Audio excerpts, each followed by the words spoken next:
An unthinkable 50 to 100 million people worldwide died from the 1918 to 1919 flu pandemic, commonly known as the Spanish flu.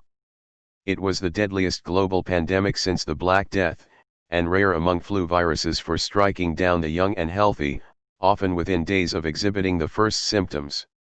In the United States, the 1918 flu pandemic lowered the average life expectancy by 12 years. What's even more remarkable about the 1918 flu, say infectious disease experts, is that it never really went away.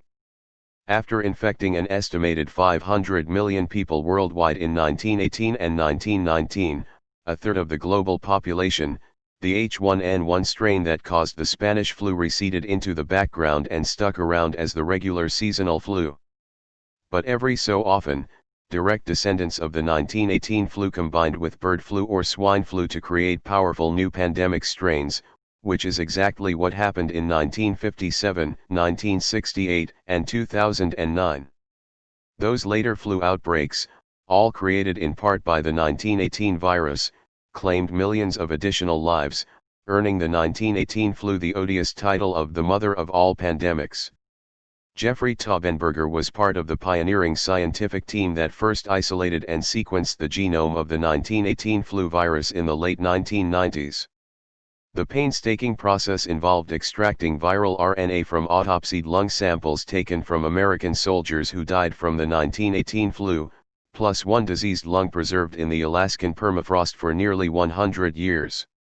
Now chief of the Viral Pathogenesis and Evolution section at the National Institutes of Health, Taubenberger explains that genetic analyses of the 1918 flu indicate that it started as an avian flu and represented a completely new viral strain when it made the leap to humans shortly before 1918. Lab tests of the reconstructed 1918 virus show that in its original form, the virus's novel encoded proteins made it 100 times more lethal in mice than today's seasonal flu. The 1918 pandemic struck in 3 distinct waves over a 12-month period. It first appeared in the spring of 1918 in North America and Europe, largely in the trenches of World War I, then re-emerged in its deadliest form in the fall of 1918, killing tens of millions of people worldwide from September through November. The final wave swept across Australia, the United States and Europe in the late winter and spring of 1919. But did the 1918 flu simply go away after that third wave? Absolutely not, says Taubenberger.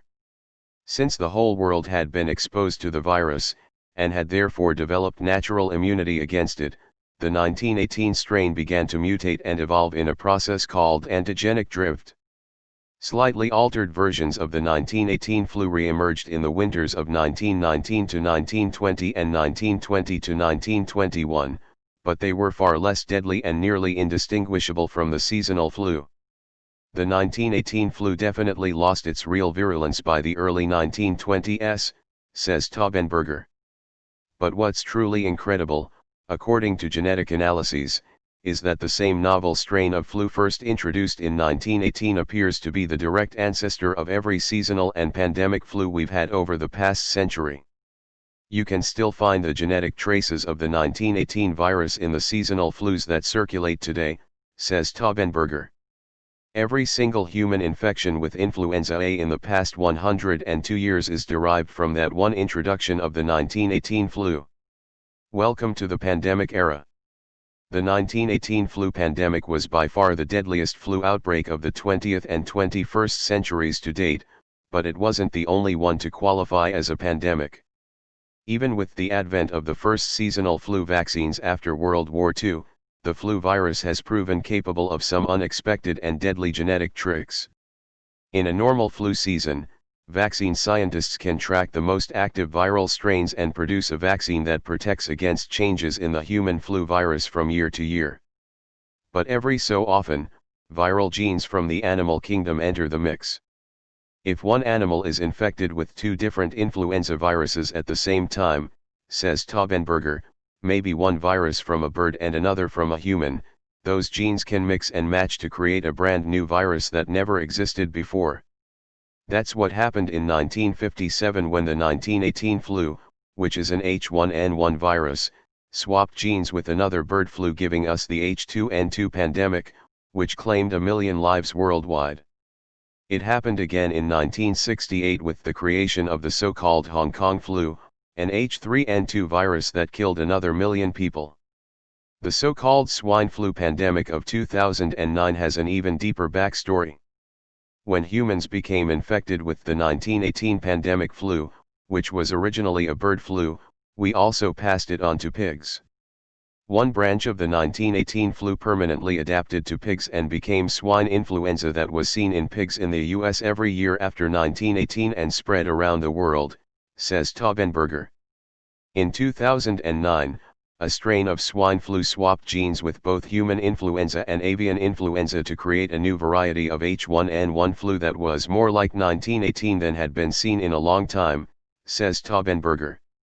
Around 300,000 people died from the 2009 flu pandemic.